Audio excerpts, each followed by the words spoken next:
बोले सदगुरुदेव भगवान की जय। गगन मंडल में पुरुष है, मकर तार के पार।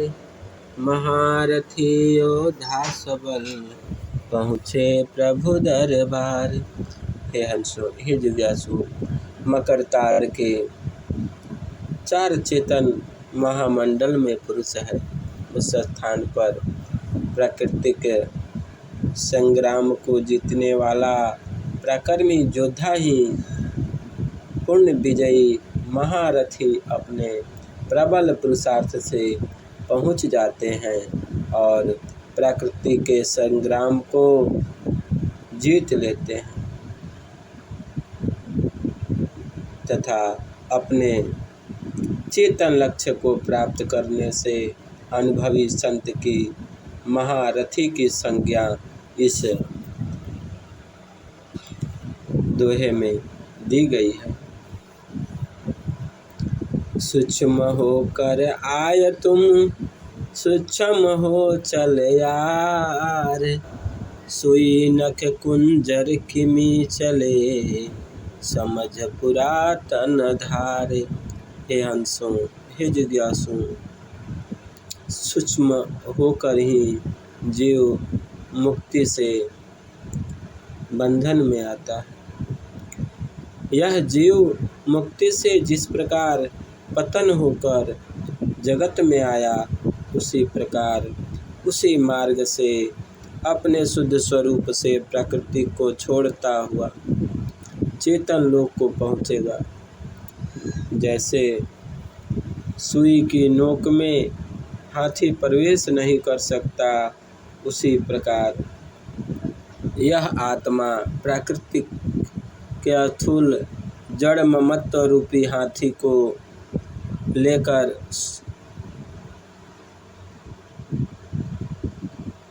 सुई द्वारा अर्थात सूक्ष्म शब्द द्वार में कैसे प्रवेश करेगी।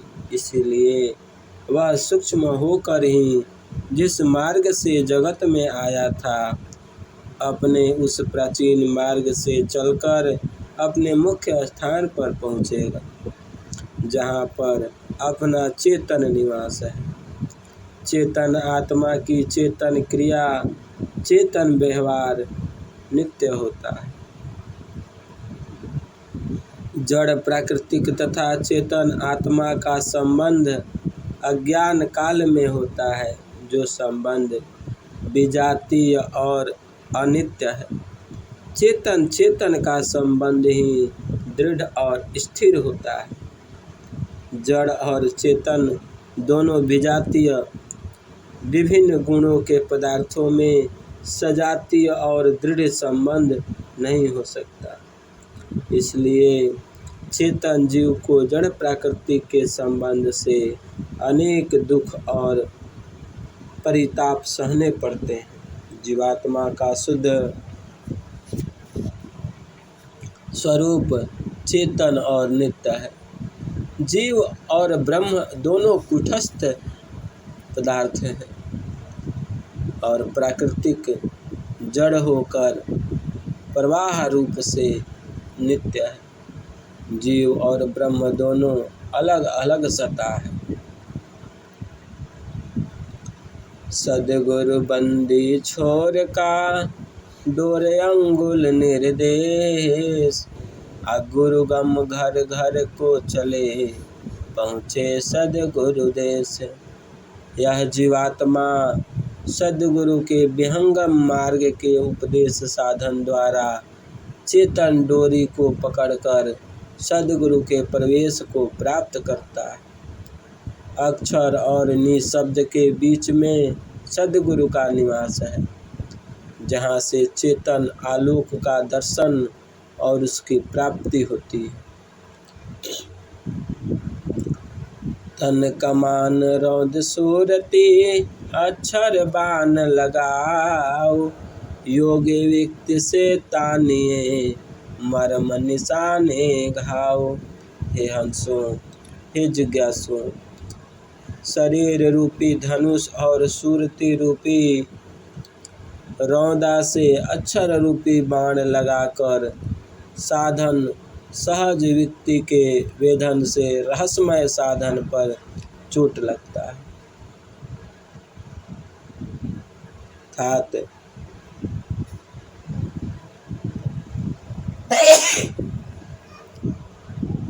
लक्ष्य भेदन के लिए सुरति को स्थिर कर अक्षर प्रकाश में चेतन लक्ष्य को प्राप्त करने का उपदेश सद्गुरु देते हैं।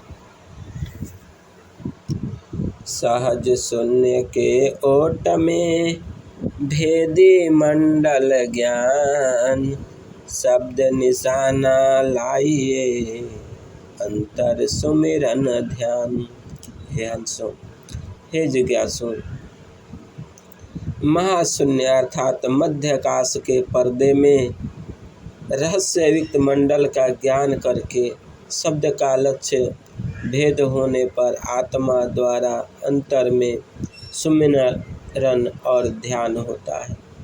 जब बाण और लक्ष्य एक होते हैं तभी ध्यान होता है। जब ध्याता की दृष्टि एक रूप से ध्येय में लग जाती है तभी ध्येय और सुमिरन का स्पष्ट स्वरूप प्रकट होता है। जब तक ध्याता को ध्यान का ज्ञान है, ध्येय प्रत्यक्ष दिखाई पड़ रहा है। त्रिपुटी के अभाव के भाव को ध्यान कहते हैं। सुमिरन में आराध्य एवं उपासक के बीच में आवरण रहता है और ध्यान में साक्षात्कार साधना होता है एवं समाधि में तदाकार तन्मय स्वरूप ध्याता हो जाता है। ध्याता का ध्येय स्वरूप हो जाना ही समाधि है।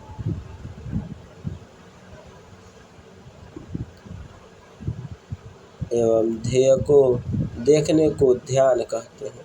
इस दोहे में ग्रंथकार सद्गुरुदेव ने बाण और धनुष एवं रौदा का उदाहरण देकर ध्यान के स्वरूप के लक्षण का निरूपण किया। जैसे पार्थी बाण मारने पर बाण के स्वरूप होकर ही लक्ष्य को भेदन करता है, वैसे ही आत्मा अक्षर रूपी बाण स्वरूप को शब्द लक्ष्य का भेदन करे।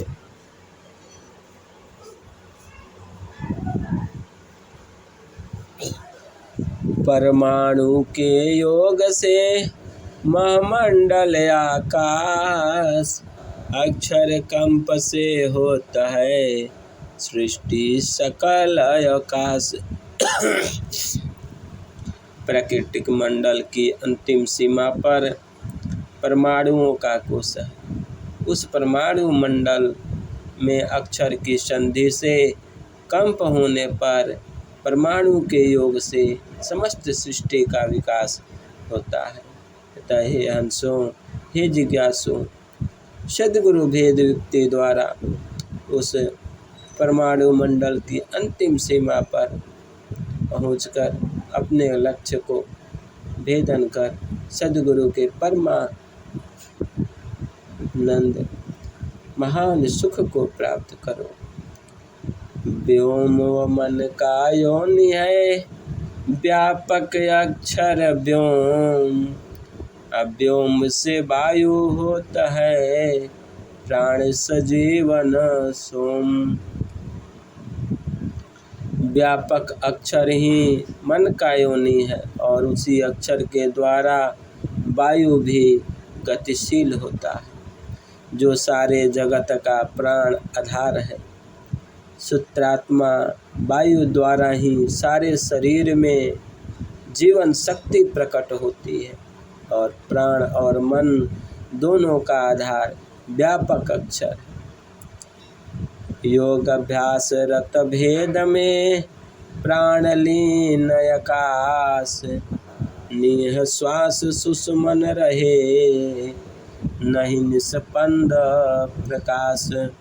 हे हंसों, हे जिज्ञासुओं, जब विहंगम योग के साधना भेद से महाकाश में प्राण लीन हो जाता है तथा इंगला पिंगला की गति बंद हो सुषुम्ना को प्रकाश प्राप्त होती है, तब बिना प्राण लीन हुए प्रकाश नहीं प्राप्त होता।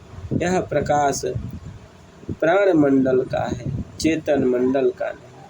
अनुभवी सहज योगी इस रहस्य को समझते हैं। योग विहंगम विधान से मन निज कारण लीन, अक्षर की उपलब्धि में मन कर रूप न भिन्न। मन का कारण भूमि अक्षर है। विहंगम योग के साधन युक्ति से जब अक्षर का प्रकाश प्राप्त होता है, तब मन अपनी ब्राह क्रिया को बंद कर अपने मूल कारण में लीन हो जाता है। अक्षर की प्राप्ति होने पर मन के सभी व्यवहार उपद्रव बंद हो जाते हैं और योगी मनस्वी हो स्वतंत्र अपने मन इंद्रियों से कार्य करता है। यह सहज योग की महिमा है।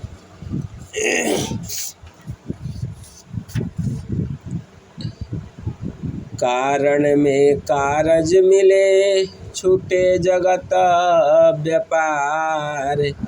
आत्म शुद्ध स्वसंद है, निज गति विमल संहारे। हे हंसो, हे जिज्ञासु, मन के द्वारा ही संसार का व्यवहार चलता है। जब आत्मा का संबंध मन से होता है, तब मन द्वारा इंद्रियों के व्यवहार से समस्त जगत का कर्म व्यवहार चलता है। मन ही माया है, उसी के द्वारा माया प्रपंच की प्राप्ति होती है। जब मन अपने कारण में विलीन हो जाता है, तब मन के अभाव होने से जगत माया व्यवहार संबंध छूट जाता है। अर्थात वह योगी संसार माया को छोड़ देता है। जब तक आत्मा और मन का संबंध है, तब तक माया का व्यवहार है, और जब मन का त्याग है, सारे जगत का माया का त्याग है। जब मन अपने कारण में लीन हो जाता है, तब जगत माया के छूट जाने से योगी शुद्ध अपने आत्म स्वरूप में विराजमान हो जाता है और अपनी स्वतंत्र गति से अपने सारे कार्य को करता है। आत्मा प्रकाश में आने पर ही अपनी पवित्र गति से सारे देह संघात से अपनी शक्ति को रोककर चेतन आसन से महाप्रभु की भक्ति में आगे बढ़ता है। आत्मा से ब्रह्म सूक्ष्म वस्तु है। आत्मा के अपने शुद्ध स्वरूप में आने पर ही चेतन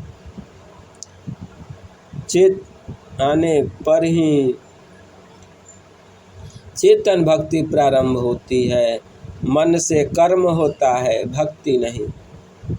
और भक्ति तो आत्म चेतन स्वरूप से होती है। इसलिए इस वाणी में अपने शुद्ध स्वरूप में आकर चेतन भूमि का उपदेश किया गया। अर्थात मन के शांत विलय होने पर ही आत्मा अपने चेतन प्रकाश में आती है। यही इस दोहे का भाव है। प्राण प्रथम ही लीन है, पीछे मन भय लीन। अप्राण लीन पश्चात भी सूक्ष्म मन रह छिन। विहंगम योग के प्रथम प्राण के शांत हो जाने पर ही सूक्ष्म मन अपने साथ रहता, जो आगे योग विज्ञान द्वारा दिव्य प्रकाश प्राप्त होने पर निर्मल शांत हो जाता है। विहंगम योग के इस रहस्य को अनुभवी भेदिक संत जानते हैं। योगी ही मन के स्वरूप को जानता है और वही योग व्यक्ति से उसे उसके मूल कारण में ले जाकर शांत और अमन हो अमृत परमानंद के महान सुख को प्राप्त करता है। ये सद्गुरुदेव भगवान की जय।